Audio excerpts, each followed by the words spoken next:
Setelah puluhan tahun berlangsung, kini pemerintah Kota Sukabumi meniadakan aktivitas pedagang di Jalan Dago, Kota Sukabumi. Tagar Goodbye Dago pun mulai menguap pada penanda grup-grup media sosial Sukabumi. Wali Kota Sukabumi Ahmad Fahmi secara langsung mengatakan, terhitung sejak tanggal 16 Mei 2022, kawasan Dago Kota Sukabumi steril dari para pedagang kaki lima. Pada kesempatan tersebut, Wali Kota Sukabumi Fahmi bersama jajaran pemerintah Kota Sukabumi lainnya terlihat melakukan pembersihan di kawasan Dago, Kota Sukabumi, yang rencananya akan dilakukan penataan kembali.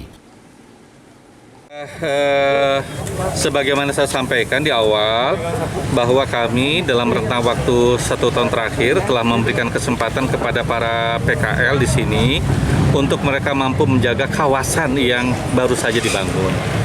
Tetapi dalam perkembangannya kami melihat ada hal-hal yang secara khusus tampaknya para PKL memang tidak bisa ditempatkan di sini. Akhirnya kami minta mereka untuk tidak kembali berdagang di kawasan Dago ini. Dan sementara waktu, para PKL kami tempatkan di kawasan ruas Jalan Dewi Sartika. Itu. Saat ini pedagang yang direlokasi sementara dialihkan ke Jalan Dewi Sartika. Selain itu, para pedagang juga diminta mentaati peraturan yang berlaku selama aktivitas berjualan berlangsung. Terkait arus lalu lintas dan juga parkir di tempat relokasi, orang nomor 1 di Kota Sukabumi mengatakan bahwa pengalihan PKL ini masih dalam tahap trial and error, jadi masih dimungkinkan adanya evaluasi nantinya.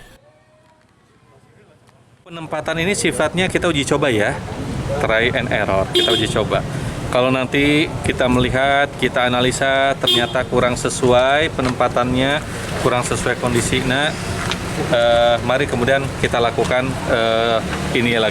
simulasi lagi yang lainnya seperti itu. Ya intinya sifatnya ini kita adalah uji coba. Dari Kota Sukabumi, Sofwan Julfikar melaporkan untuk Dinamika.